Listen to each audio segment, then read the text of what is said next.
好多人以為花生只係普通零食，但係荷蘭最新研究發現，帶皮食竟然可以令大腦血流量提升，而且同改善記憶力有直接關係。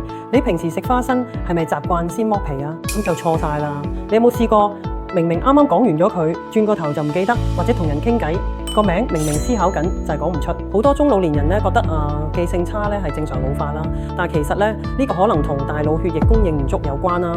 咁腦入邊嘅血流少咗咧，氧氣同營養跟唔上咧，記憶力自然會退步。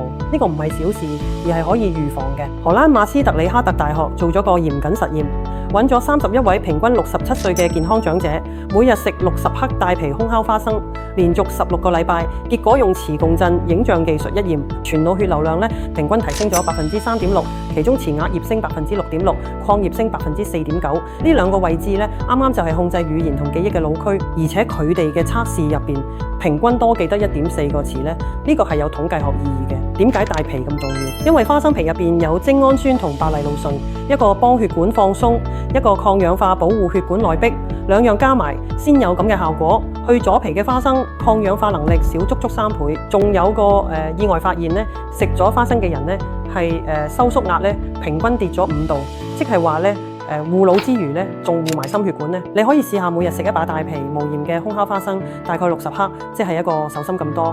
但記住唔係額外加，而係用嚟取代餅乾、糖果呢啲精製零食啊。因為60克花生咧就有成350卡路里嘅。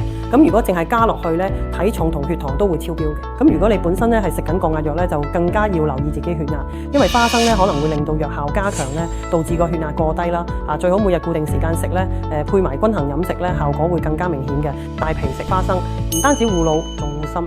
記住皮先係精華，唔好再剝走佢。